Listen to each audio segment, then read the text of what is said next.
자, 오늘 우리에게 주시는 말씀 함께 보겠습니다. 로마서 14장 17절 말씀입니다. 신약성경 로마서 14장 17절 말씀.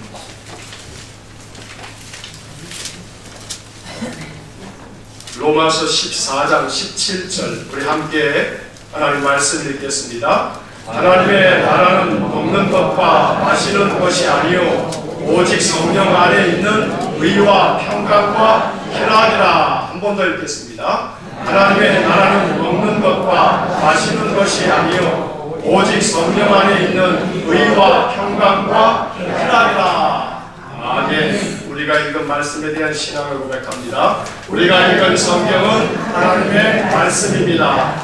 우리는 기록된 성경을 통해 하나님의 음성을 듣습니다.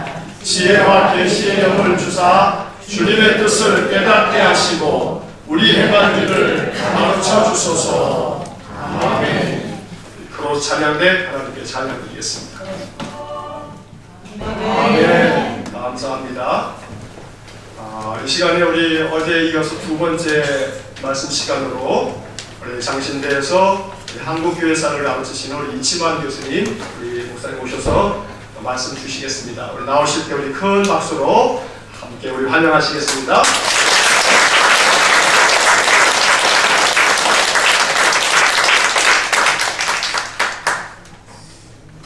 여러분 안녕하세요. 안녕하세요.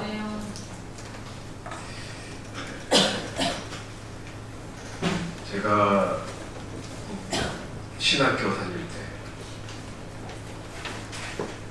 사실은 아시는 분이 있을지 모르겠습니다만 김진정 목사님하고 제가 신학교 동기 동창입니다.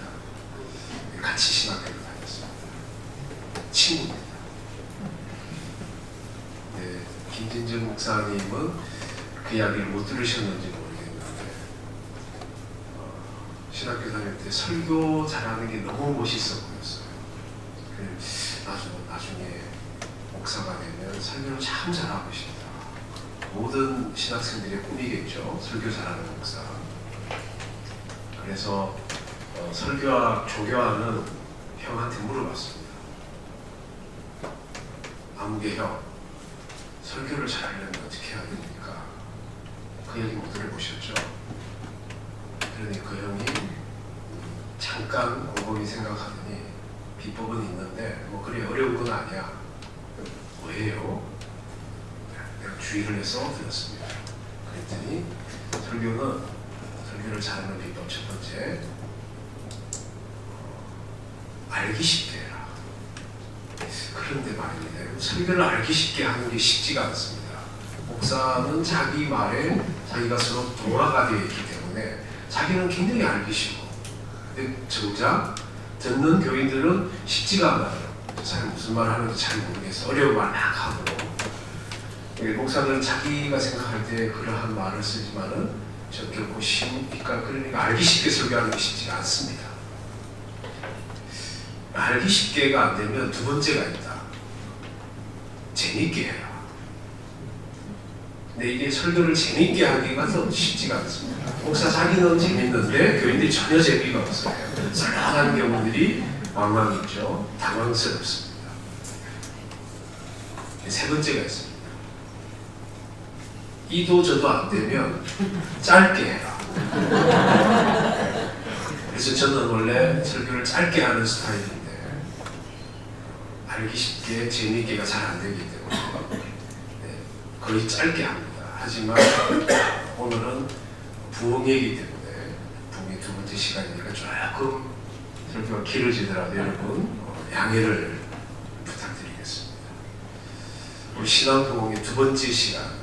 첫 시간 많은 분들이 어제 뵀던 분 같지만은 안 계신 분들 복습을 한 거냐면 그리스도인은 누구냐 하면 주제 그대로 하나님의 나라의 일꾼입니다.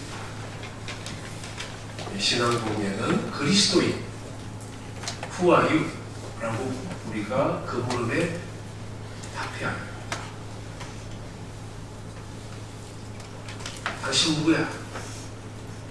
나는 그리스도인입니다. 라고 우리는 말을 하는데, 그리스도인이 라고 말을 하긴 했지만 정작 그리스도인이 뭐 하는 사람인지 잘 모르는, 일반적으로 그리스도인이라고 하는 이미지는 우리가 교회를 다니는 사람이라고 일치시키죠. 그죠? 그리스도인은 교회를 다닙니다.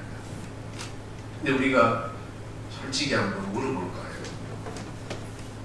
교회를 다 다닌다고 그리스도인입니까?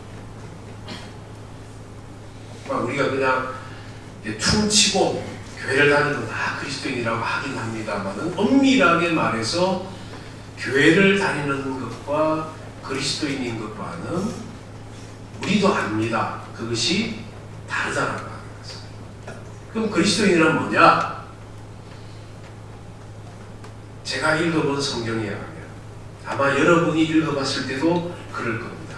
그리고 2000년 내내 많은 이 땅의 신학자들이야, 선교사들이야, 목사들이야, 선생들이 그렇게 가르쳤을 겁니다. 그리스도인은 하나님 나라의 일꾼입니다. 하나님 나라의 일꾼이 뭔 일을 하느냐? 하나님 나라의 일꾼이라고 하는 건 알겠는데 그게 뭔 일을 하느냐? 첫 번째가 어제 제가 말씀을 드렸습니다. 길을 여는 사람. 그 이전에 있었던 길을 열어 제끼고 나아갑니다. 새로운 길을 만들어가는 것입니다. 열어 제낀다, 길을 열다 라고 하는 이 이미지가 굉장히 중요합니다. 오늘은 우리가 로마서 14장 17절 말씀, 사실은 제가 미리 말씀을 안 드렸는데 항상 이렇게 하는지는 모르겠습니다. 본문 좀 더 깊이 보기라고 해서 본문을 다양한 버전으로, 저는 제 친구지만 정말 김진영 목사님 존경스럽습니다. 사실은 우리가 갖고 있는 개역 개정판 이 성경은 1937년에 번역이 되는 것입니다. 1937년에 번역이 완료가 되면서, 그래서 조금 바꿨어요. 개역판을 조금 바꾼 게 개역을 개정하는 겁니다. 개역 개정판이라는 건, 개역은 1937년 판이고 그걸 조금 바꾼 게 개역 개정판인데, 이 개역 개정판이 갖는 37년도에는 그 당시에 우리나라 말로 표현되어진, 번역되어진 말에 운치가 있긴 있었습니다. 근데 문제는 오늘날 오늘날의 독자인 우리가 개역 개정판을 읽으면 이게 무슨 말인지, 그 하나님 말씀의 운치를 잘 못 느끼겠어요. 그렇지 않습니까? 그래서 굉장히 좋은 방법 중에 하나가 지금 일산은광교에서의 주보에다 이렇게 하는 거죠.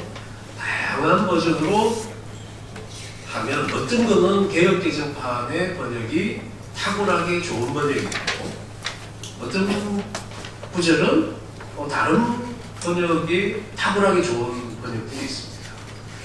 오늘 한 번 더 보실까요? 개역개정 성경에 있는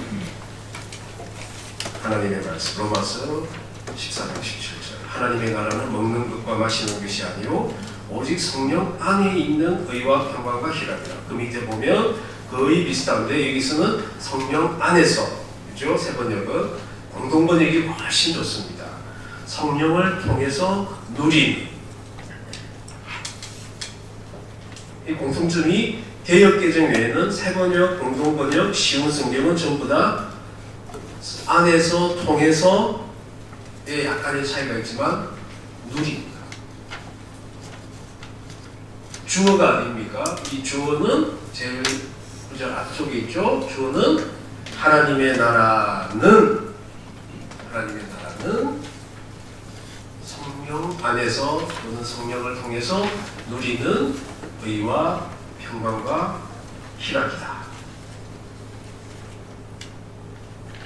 네, 이 로마서 14장 17절은 로마서 1장 17절에 정확하게 대꾸가 된다라고 저는 해석합니다.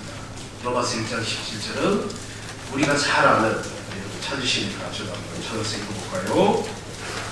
종교개혁을 상징하는 구절이 됐습니다. 복음에는 하나님의 의가 나타나서 믿음으로 믿음에 이르게 하나니 기록된 바 오직 의인은 믿음으로 말미암아 살리라 함과 같으니라. 로마서 1장 17절과 로마서 14장 17절이 딱 대꾸가 되는데 이게 무슨 말씀이냐면 이 말씀 우리 잘 알죠, 그죠? 이게 이른바 내장 사자성어로 압축하면 이신칭의에 해당하는 말씀입니다. 오직 의인은 믿음으로 말미암아 살리라 함과 같으니라. 우리가 흔히 말해 이걸 압축하면 이신칭의, 믿음으로 어렵다 칭함을 받는다. 구원을 받으려면 어떻게 합니까? 하면 우리 교회가 일반적으로 특히 개신교회는 그렇게 나갑니다. 믿음으로, 그렇죠? 믿음으로 구원을 받습니다. 그런데 우리가 이 구절에서 빠져 있는 게 있어요. 사실 이 구절의 비밀은 첫 줄에 있습니다.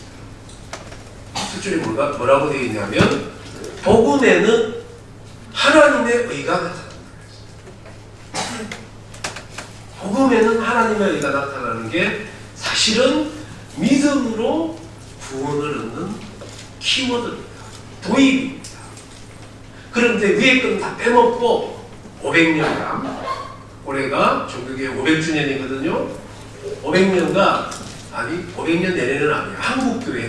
한국교회, 오늘날 한국교회는 이걸 빼먹었어요. 싹둑 빼먹고 그냥 믿기만 하는 건데 하나님의 의가 나타나는 것에는 별 관심이 없어요. 게다가 이 구절 그 자체에 대해서도 심각한 오류가 있습니다. 믿는다? 근데 구원을 사는 사람은 누구예요? 믿어서, 믿음으로 말미암아 사는 그 주어가 누굽니까? 의인이에요.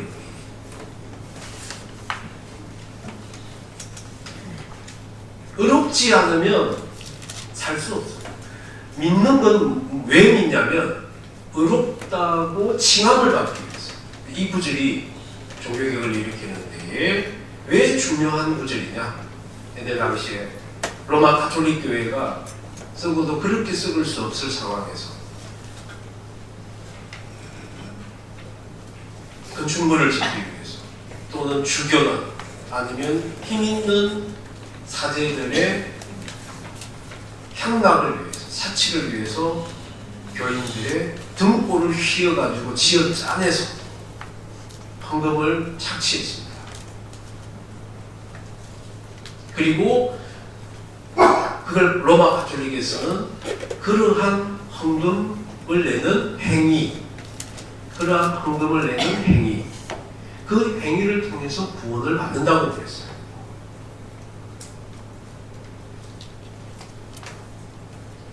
심지어는 죽은 가족들이 연옥은 버스 정류장 같은 거였어요. 죽으면 천국을 갈 건지 지옥을 갈 건지 중간에 딱 한 번 갔다가 거기서 심판을 받거나 아니면 살아있는 후손들의 기도와 선행이 쌓이면 죽은 사람들의 운명이 바뀌는 최종 목적지가 바뀐다라고 하는 로마 가톨릭의 주장이 있습니다. 그 중간 기착지 스테이션을 연옥이라고 불렀어요. 그래서 사람들로 하여금 살아있는 우리들뿐만 아니라 죽은 가족들을 위해서 할 수 있는 헌금을 끌어들이기 위해서. 물론 그때 당시에는 가장 심각했을 때가 지금 로마에 있는 성 베드로 성당, 성 베드로 성당을 건축하기 위한 자금을 모으는 목적이었어요. 우리가 면제부라고 흔히 알려져 있는, 요새는 이제 그게 정확한 표현으로 바뀌었습니다. 면벌부, 벌을 면해주는. 그래서 헌금을 내면 그러니까 헌금을 내는 게 행위가 되세요. 헌금을 내는 그 행위가 죄를 면하게 돼서, 그리고 내가 살아있을 때 죄를 지었어도 연옥에 갔는데 뭐 확실하게 지옥으로 직행할 것인지 아닌지를 모르는 사람들이 있어요. 대부분은 그렇잖아요. 우리가 일반인들은 보면 저 사람은 살아있을 때 삶을 쭉 보면 죽으면 바로 지옥 직행이다. 딱 우리가 아는 그런 사람들이 있습니다. 우리 주변에도 아주 소수지만 있습니다. 그리고 어떤 사람은 저분은 돌아가시면 반드시 천국으로 직행이다. 아주 소수지만 그런 사람이 있습니다. 대부분의 우리들은 천국을 직행인지는 잘 모르겠지만 그럼 지옥을 갈 것도 가는 건 아니 모르겠어요. 잘 모르겠어요. 대부분 우리는 그렇게 살아갑니다. 그런 사람들이 죽으면 가족들이 우리 아버지나 어머니가 돌아가셨는데 그분들을 위해서 우리가 할 수 있는 것은 그분들이 연옥에 있다가 천국으로 가시는, 그게 후손들의 도리지 않습니까? 뭐 한국 사람들뿐만 아니라 옛날 중세시대의 유럽 사람들도 그러한 마음이 가득하고 갸륵했던 모양입니다.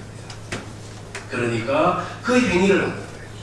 그래서 동전이 연복계, 헌금함이죠. 연복계는 좀 옛날 표현입니다. 그 연복계에 동전이 딱 떨어져 가지고 그 동전이 떨어져서 소리가 나요. 땡그랑 딱 할 때 연옥에서 풀려서 천국에 간다라고 설교를 했습니다.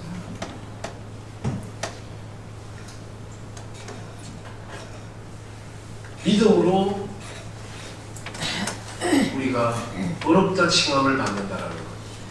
행위가 구원이 아니라 믿음으로 우리가 어렵다고 칭함을 받는다라고 하는 말은 바로 이와 같은 말도 안 되는 기독교를 무슨 복채를 내는 것 비슷하게. 그러면 복채를 내는 행위를 통해서 구원받고 천국 간다라고 하는 사술을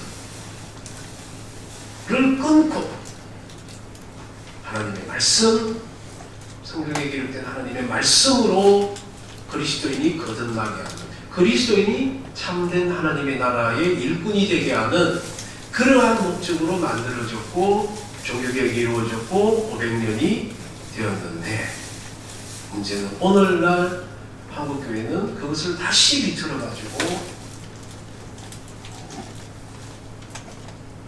믿음으로 구원을 받는 됩니다. 그때 믿음이라는 건 아무것도 안 합니다. 무슨 먼 일을 선행을 하면 그건 행위니까 그 행위로는 구원이 안 돼. 진짜 구원은 믿음이야. 정말 믿음이 뭐예요? 제가 목사입니다. 그리고 신학대 교수인데 믿음으로 구원을 받는데 도대체 믿음이 뭔지를 모르겠어. 그때 말하는 믿음. 믿음을 어떻게 하는 게 믿음이에요? 그냥 내 혼자서 이렇게 막 강한 확신을 가지는 게 믿음입니까? 도대체 뭐가 믿음이에요? 그것으로 구원을 받는다는데 그 구원을 받게 하는 그것, 그게 뭔지를 잘 모르겠어요. 목사인 제가, 신학대 교수인 제가 잘 모르겠어요. 그렇게 말하시는 분들.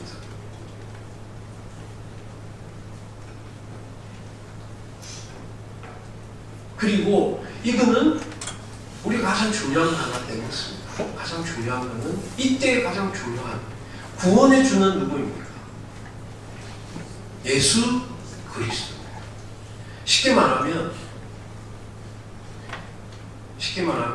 구원을 받거나 안 받거나는 내가 행위를 하거나 안 하거나, 내가 믿거나 안 믿거나 관계없이 누구에게 있습니까? 이분에게 있습니다. 이게 복음이에요. 이야기가 나온 김에 오늘 조금 길게 하는 걸 양해를 구했으니까 조금 길게 하겠습니다. 가톨릭하고 개신교 헷갈리시잖아요. 그죠? 그거 한 말씀 드리고 시작할게요. 지금은 더워서 안 그러는데 조금 겨울 되고 찬바람 살살 불면 스타벅스라고 하는 세계적으로 유명한 커피 전문점 다들 아실 겁니다. 그죠? 찬바람 불면 스타벅스에서 캠페인을 합니다. 겨울 음료 해가지고 18장을 모으는 스티커를 이렇게 한번 해보셨죠? 한번 해보신 분들 있으시죠? 그렇죠? 저는 매년 합니다. 그게 한 2만 얼마짜리 다이어리를 줘요. 그걸 다 모으면 15장을 쭉 모으고 나머지 3장은 그 달달한 그 크리스마스 음료, 그 크리스마스 음료는 굉장히 달달한 가격이 좀 비쌉니다. 그 3장을 딱 모아요. 그 스티커 색깔이 달라요. 그걸 딱딱딱 하면 다이어리를 딱 줍니다. 내 나이와 상관이 없습니다. 성별과 상관이 없습니다. 그 다음에 국적과 상관이 없습니다. 그리고 전과가 있든 없든 관계가 없습니다. 얼굴이 잘생겼거나 그렇지 않거나가 상관이 없습니다. 그냥 18장을 딱 채워가지고 내면 그 점원이 다이어리를 줍니다. 그러면 이 다이어리를 받는 행위의 주체는 누구입니까? 스티커를 모으는 사람이죠. 그죠? 또 하나의 강의가 있어요. 어떤 강의는 다이어리를 주긴 줍니다. 그런데 주인 마음대로 줍니다. 20장을 모아도 안 줍니다. 물론 그런 경우는 못 봤습니다. 한 장도 못 모아도 어쩔 때는 주인장이 다이어리를 그냥 줘요. 기준이 뭔지 모르겠어. 주인장 마음대로야. 내가 뭘 하나 안 하나 관계없어. 그러면 여기서 포인트는 뭡니까? 내가 뭘 안 해도 된다입니까? 아니죠. 다이어리를 주는 주체가 누구냐라는 거예요. 다이어리를 주는 주체가 누굽니까? 주인장이에요. 바로 이 다이어리가 부모입니다. 가톨릭의 시스템은 스티커를 모으는 거예요. 개신교의 시스템은 그냥 구원의 주체가 하나입니다. 우리가 뭘 했기 때문에 구원을 받는다. 하나님 우리가 이만큼을 했으니까, 내가 헌금을 이만큼을 했으니까, 내가 평생을 성수주의를 했으니까 하나님 자 나는 구원 받을 만하죠? 그건 가톨릭이에요. 그거를 공로주의라고 하는 신학적 용어로 부르고 있습니다.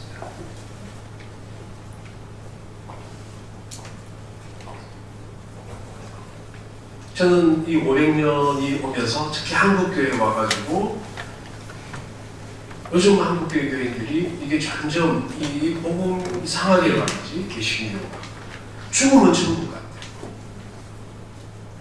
예수 믿고 천당 가자. 언제부터?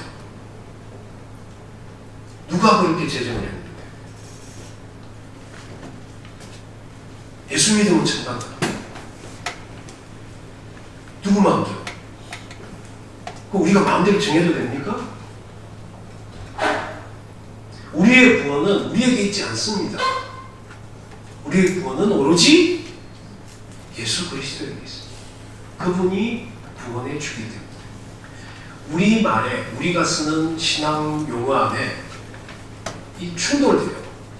예수 그리스도를 구원해 주라고 말해놓고 우리는 우리가 막 하면 구원이 될 것 같은 통념들이 있어요. 우리 지금 현재 한국 교회 안에. 그리고 더 큰 오해. 하나님 나라는 죽어서 하나님 나라, 천당과 하나님 나라 이렇게 생각합니다. 천당이라는 말 자체는 아시죠? 불교 용어인 거. 그죠? 천당이라는 말 자체는 불교 용어입니다.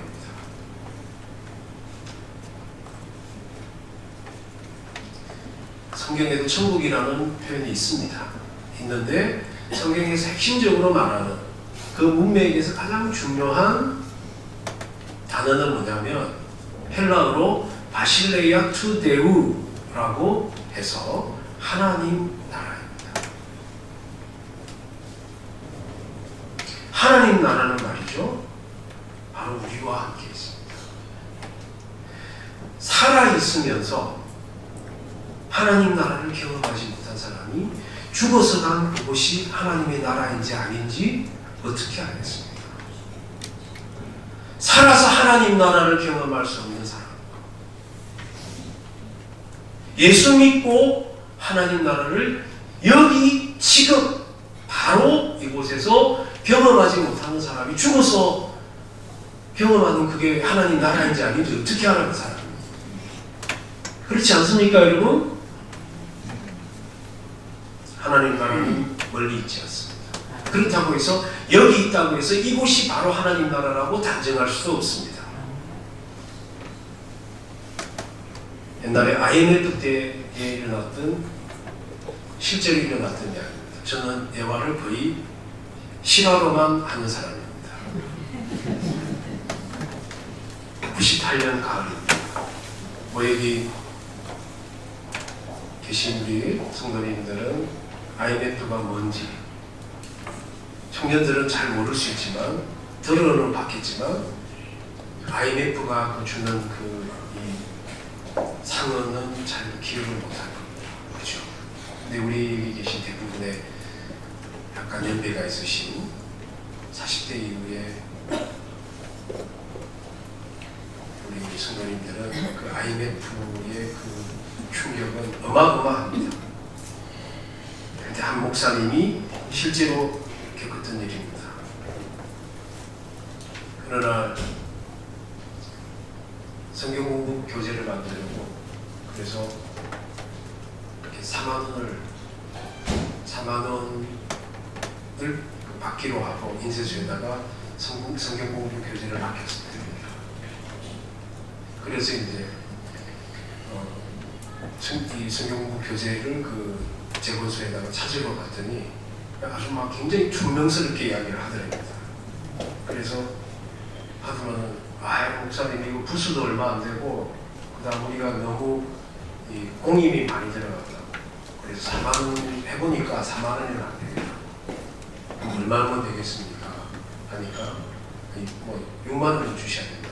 그러면서 그 재본소 아줌마가 종이가 얼마 들어갔고 막 이야기를 한다.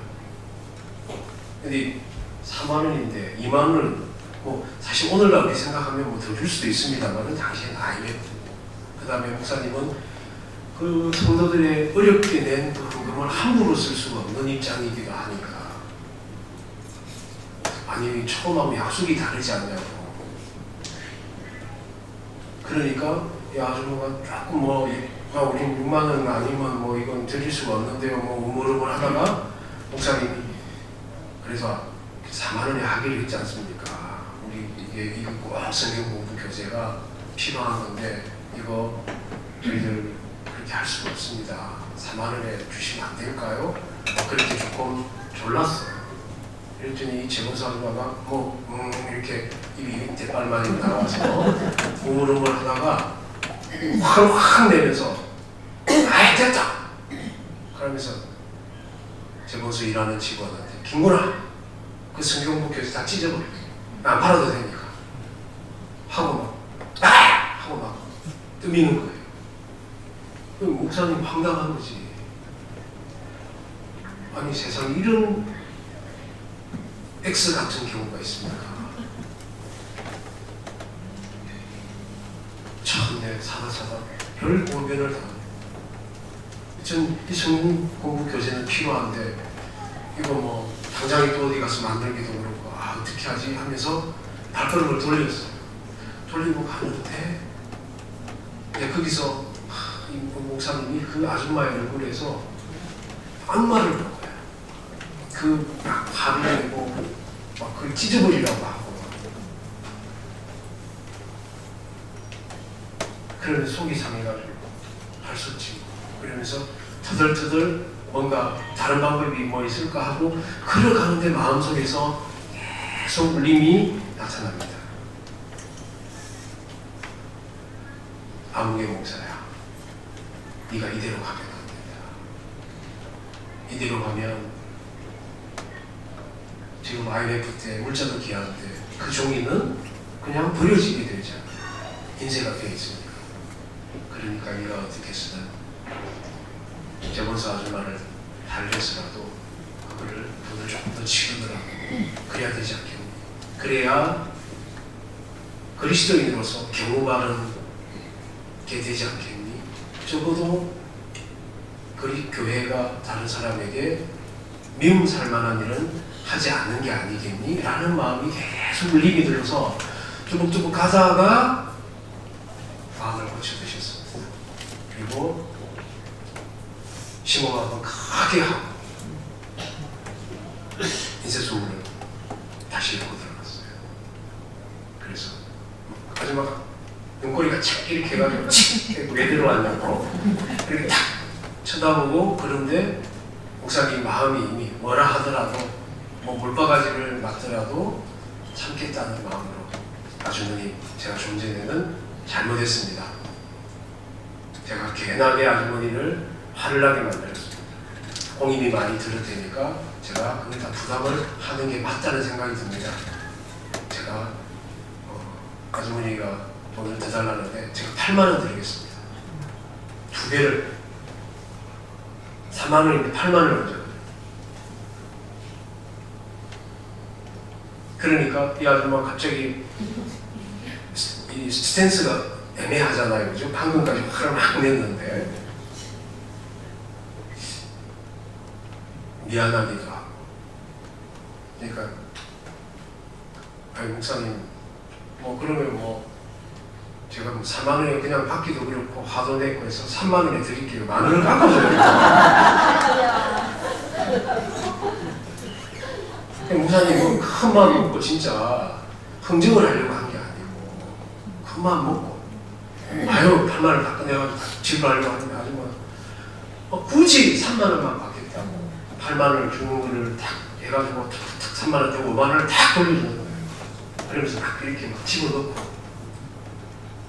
그 실랭이를 하는 가운데서 그 아주머니의 얼굴이 천사처럼 보였어요.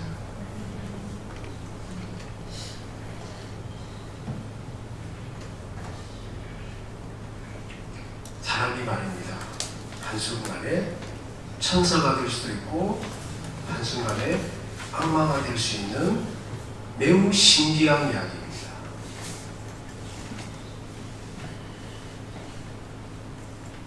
여러분, 하나님 나라는 어디 있냐면요, 바로 여기에 있습니다. 한순간에 하나님의 나라가 되기도 하고 한순간에 지옥이 되기도 합니다. 지옥도 그런 지옥이 없을 지옥이 되기도 합니다. 교회라고 다 하나님 나라가 아닙니다. 그리고 한 번 하나님 나라였다고 영원히 하나님 나라가 아닙니다. 왜냐하면 우리는 해병대가 아니기 때문에.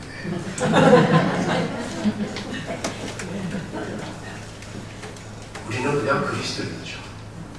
하나님 나라는 우리가 소유할 수가 없어요. 왜? 하나님 나라니까요. 주권이 누구에게 있습니까? 하나님한테 있습니다.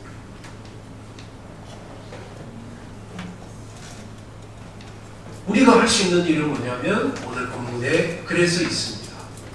첫 번째가 바로 의입니다. 하나님 나라는 어려움입니다. 어렵다라고 하는 말이, 어렵다라고 하는 사전적 의미는 오를 의, 그죠?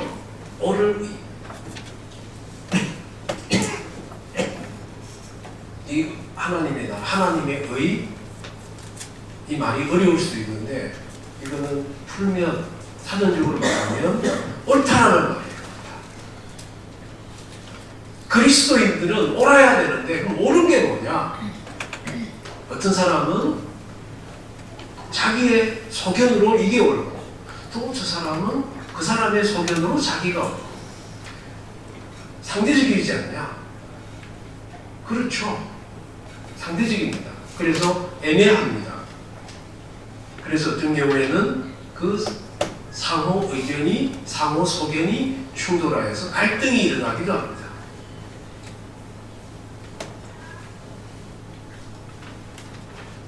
그런데 말입니다, 여러분. 뭐 여러분은 어떻게 생각하는지 모르겠지만 저는 그렇게 믿고 있습니다. 인간은 영적이라고. 사람은 예수를 믿든 안 믿든 압니다. 무엇이 옳은지. 그걸 우리나라 사람들이 흔히 쓰는 말로 경우말을 합니다. 옳은 거는 다른 게 아니라고 저는 생각해요. 우리 사회가 갖고 있는 통념의 경우말을 사는 거예요.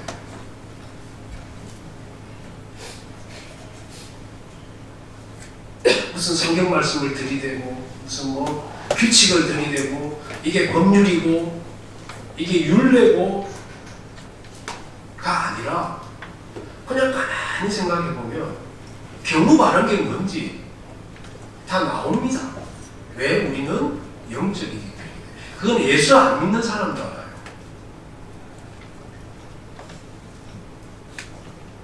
하나님의 의, 하나님 나라에서 가장 첫 번째 등장하는 이 의는 뭐냐면 이곳이 일산 은강교회가 또는 이 풍동이 하나님 나라처럼 되는데 첫 번째 키워드는 바로 경우 바른 거예요. 경우 바르게 하면 됩니다. 어려운 거 없이. 그렇지 않습니까?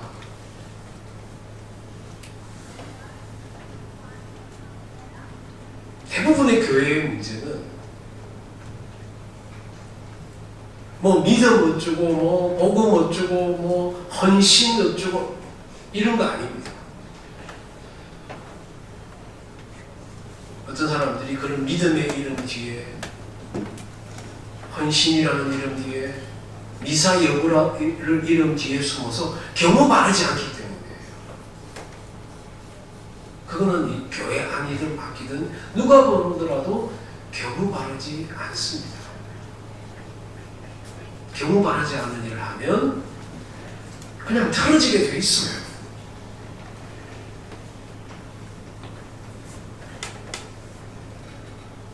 그 틀어진 곳이 하나님 나라가 되겠습니까? 그렇지 않습니다. 경우 바르게 살아가요. 그게 바로 저는 하나님 나라, 성령 통해서 성령 안에서 우리가 누리는 거예요. 이건 누려야 되는 겁니다. 누릴 수 있습니다. 첫 번째 키워드가 바로 의고, 그 의는 쉽게 말하면 경우 바르게 삽시다. 내가 욕심을 버리고 뭐 좀 이런 거 우리 다 압니다. 우리가 경우 바르다라고 하는 것이 무엇인지. 그리고 많은 미사 여부는 내려놓더라도 그냥 경우 바르게 살아갑니다. 두 번째로 의와 그 다음에 뭡니까? 평강이다. 평화다.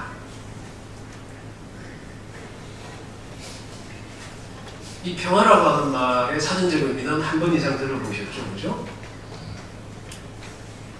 이 화자라고 화합하다 이 화자는 그 앞에 부수가 병입니다. 병. 그 다음에 입부자가 있어요. 이렇게. 그거를 골고루 먹는 겁니다. 나누어 먹는 거예요. 골고루. 평화는 뭐냐면 골고루 나누어 먹습니다. 하나님 말씀, 하나님의 양식은 골고루 나눠 먹습니다. 골고루 나눠 먹는 것은 사회주의 같이 기계적으로 평정하자는 이야기가 아닙니다. 하나님 나라, 우리 교회가 복음 안에서의 공동체가 평강을 누리는 방법은 여기 때 골고루는 어디에 포인트를 둬야 되느냐면요. 빠진 사람 없이입니다. 우리가 여기에 있는 시민권을 가진 우리들이 주축이 되는 사람들이 골고루 나눠 먹는 그건 평화가 아니에요. 혹시라도 누가 빠진 사람이 있는지 빠짐없이가 골고루입니다. 제가 어제 말씀드렸던 비존재를 존재 영역으로 초대합니다. 비존재가 존재가 됐을 때 바로 하나님 나라가 이루어집니다.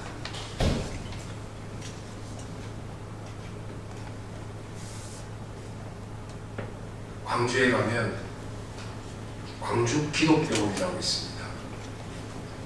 광주 최초의 병원입니다. 처음에 이름은 광주 제중원이었어요. 제중원의 광주 버전입니다. 그 제중원의 의사 중에 한 사람이 오웬이라는 분이 있었어요. 보통은 그 광주로 부임할 때는 내륙으로 가는 것은 시간이 많이 걸렸습니다. 뿐만 아니라 중간에 고개를 걷는거나 뭐 이러는 과정 속에서 화적대들한테 뭘 털리기도 하고 그래서 위험했어요. 옛날에는 도로가 좋지 않았기 때문에 산길을 다녀야 했거든요. 일반적으로 어떻게 오냐면 제물포에서 배를 타고 쭉 서해안을 따라 남하를 합니다. 그래가지고 목포에 배를 대거나 아니면 영산강을 거슬러서 이렇게 나주로 올라가요. 옛날에는 강에도 배가 다녔거든요. 하운이 있었기 때문에. 그래서 영산강 그 초입에 있는 목포에 배를 대거나 내리거나 아니면 나주까지 거슬러 올라가거나 전주에 가려면 군산에다가 배를 대고 그 다음에 그 말 타고 이렇게 낙이 타고 들어갔거든요. 근데 오행 이제 선교사가 그때 당시에는 의사였습니다. 이 사람 나중에 이제 목사가 됐는데요. 이 사람이 낙이 다 광주를 가고 있는 동안이었어요. 그래서 조선인 심부름하고 심부름권 한 사람을 딱 데리고 그래서 쭉 가는데 뭔가 이렇게 사람의 형체를 가진 뭔가가 쓰러져 있는 거예요. 쓰러져 있는데 그때가 추운 겨울이었답니다. 눈발이 막 날리고 그래서 그러니까 이 눈이 덮인데 막 그게 눈 덩어리 같은 그런 게 그렇죠? 사람이 쓰러져 있는데 눈을 잔뜩 이렇게 맞은 상태라면 한번 상상해 보십시오. 근데 막 그게 들썩들썩하니까 뭐 이상하잖아요. 그리고 저게 뭐냐고. 그러니까 그 조선인 심부름꾼이 가까이 가서 활짝 놀리는 거예요. 아이고 어르신 빨리 갑시다. 이거 무슨 일이에요? 하니까 나병 환자예요. 문둥병 환자입니다. 여러분 오늘날에는 한센병이라고 이렇게 굉장히 그 순화해서 부르지만 나병이라고 불렀고 이 나병도 순화한 거거든요. 원래는 문둥병이었어요. 그렇죠? 네. 성경에도 문둥병, 나병 뭐 이렇게 나옵니다. 성경에 한센병 이렇게는 안 나옵니다. 문둥병, 나병 이거는 성경이 쓰여지 아니 성경 이전부터 이게 걸리면 천형을 받는 거예요. 사람이 사람 대접 못 받습니다. 사람 대접은 뭐 말할 것도 없죠. 그냥 불가촉이에요. 그 공동체로부터 떨어져 나가고 만약에 그 마을에 들어오면 돌을 던져서 쫓아내고 그러니까 이들이 당하는 고통과 수고는 어마어마합니다. 근데 그들도 한때는 사람이었습니다. 짧은 순간은 누구의 아주 사랑스러운 아이였어요. 그리고 문둥병이 걸린 지금도 목숨이 붙어있는 사람입니다. 우리 사회가 수천 년 동안 그렇게 나병에 걸리면 버렸습니다. 치료는 뭐 말도 안 되죠. 그냥 나병 환자들을 치료하는 거면 옛날 대장금에 잠깐 나옵니다. 나병 환자들 때문은 아닌데 전염병이 따로 나면 그때 당시 조선 정부가 하는 방역 그 대책이 있었어요. 한번 대장금 드라마를 거의 다 보셨기 때문에 국민 드라마니까 올려보십시오. 딱 전염병이 발생하면 그 지역을 광군이 포위를 하고 들어가지도 못하고 나오지도 못하고 딱 금주를 치고 차단을 하죠. 그리고 굶겨 죽입니다. 다 죽으면 불지옥이죠. 그걸 방역 대책이라고 하던 나라였어요. 조선이라는 나라. 자기 나라 백성들이 그렇게 있는데 살아있는 우리한테 양반들한테 피해가 없으면 그 사람들은 그냥 죽는 게 맞는 거예요. 뭐 그런 사회 분위기였으니 나병 환자들은 뭐 이야기할 것도 없습니다.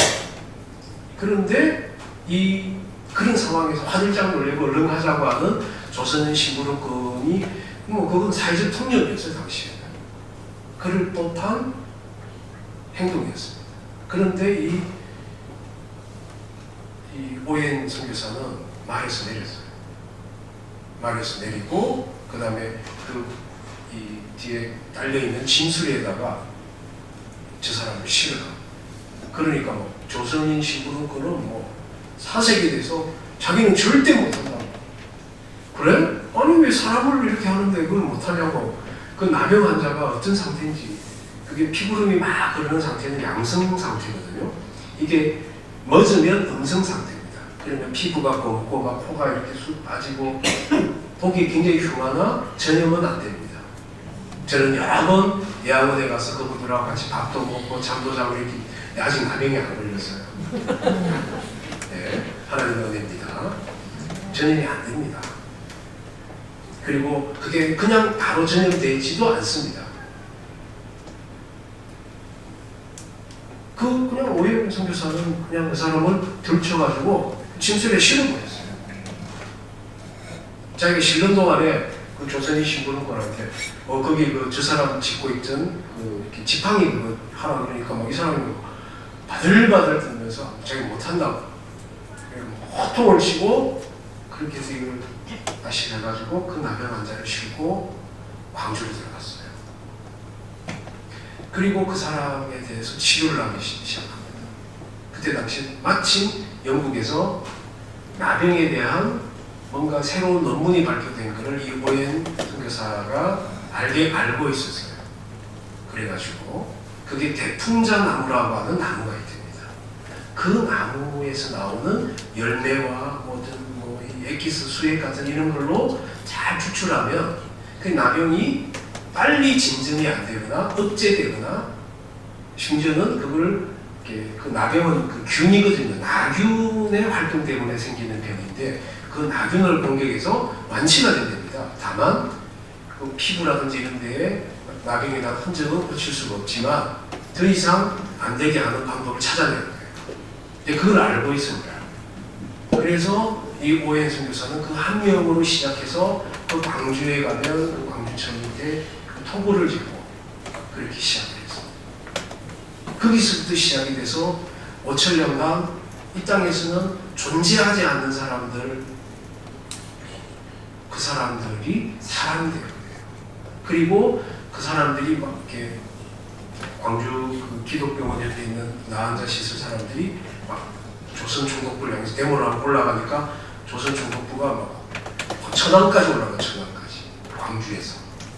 그 전국의 나병 환자들이 다 모였어. 수백 명이 막 올라가는 신문에 기사까지 다 났어요. 그러니까 조선 총독부가 천안쯤에서 스톱, 뭘 해주면 되겠습니까? 그러니까 우리가 지낼 곳을 달라. 왜 우리가 그냥 우리끼리 지낼게. 다른 사람한테 해쁘지 않아. 그런데 우리 지낼 곳을 달라고. 우리가 어디 진을 치면 사람들이 자꾸 우리를 공격하니까 도저히 살 수가 없다. 그래가지고 소록도가 생기게 된 겁니다. 그리고 일부의 광주의 그 사람들이 일부 우리는 계속 치료를 받아야 된다고 생각한 사람들은 광주에서는 땅이 부족하니까 여수로 옮겼어요.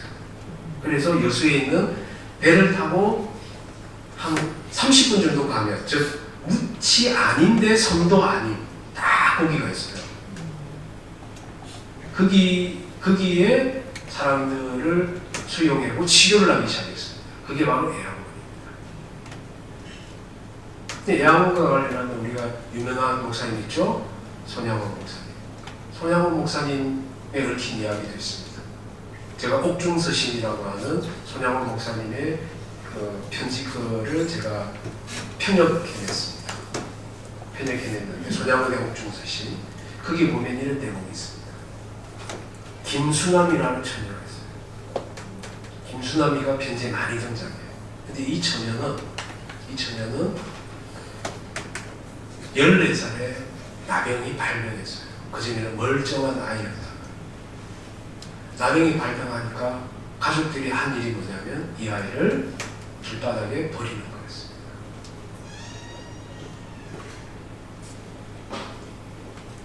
당시에 부모들이나 아니면 사회적 통념이 그랬습니다. 마을에서나 가족에서나 어디에서나 누가 하나 받아주는 사람이 그냥 그 아이가 14살이 된 소녀가 뭘 잘못했습니까? 살인을 했어요? 하늘을 거스르는 일을 했겠습니까? 아무것도 한 게 아니고 그냥 그 아이는 병에 걸린 겁니다. 그런데 가족도 마을도 우리 사회가 그 아이를 버려버렸어요. 그리고 걔는 그냥 굶어 죽을 때까지 그냥 숨을 연명하다 죽는 거예요. 그런데 그때 손양훈 목사님이 부임, 그때는 목사가 아니었고 전도사였을 때 부임한 지 얼마 안 돼가지고 마침 손양훈 목사님한테 그 아이가 발견이 됐습니다. 근데 그 아이가 이제 발견한 지 얼마 안 돼서 양성 단계예요. 그러니까 잘못 접촉하거나 그게 내가 이렇게 내 몸 안으로 들어오거나 내가 뭐 이렇게 눈에 튕기거나 아니면 상처 부위를 뚫고 들어오거나 내가 그게 했는데 이게 이렇게 탁 튕겨 들어오거나 손에 묻었는데 그걸 안 씻고 내가 뭘 먹었거나 이렇게 되면 그게 들어오잖아요. 나병이. 그렇게 되면 손 목사님도 나병에 걸립니다. 근데 손 목사님은 그 아이를 받아가지고 대학원에 데려갔습니다. 같이 살게 했습니다. 그리고 손 목사님이 그 아이가 그 자기 동무들과 같이 어우러져서 그냥 병에 걸린 아이들끼리 병에 걸린 아이들이지만 그냥 14살 된 철없고 장난기 많은 소녀로 돌아갔을 때 그 수남이가 그렇게 이야기를 했습니다. 목사님, 제가 목사님 밥 한 끼 지어드릴게요. 그러니까 수남이가 그 손으로 밥을 지었어요. 그 손 목사님이 정말 교인들이 보는 앞에서 말렸는데도 그 밥을 드셨습니다. 손양훈 목사님이 위대한 이유는 선교했기 때문이 아닙니다. 오현 선교사가 정말 칭송받는 이유는 다른 데 있지 않습니다. 그게 뭐냐면 예수님이 한 대로 우리가 놓치고 있었던 우리의 시야가 미치지 못했던 빠져있던 사람들을 그 비존재들을 존재 영역으로 초대했다는 데 있습니다. 무엇을 위해서 죽는 게 아닙니다. 복음은 예수님 그대로 살아가는 거예요. 예수님 말씀대로 살아가는 거예요. 그렇지 않습니까?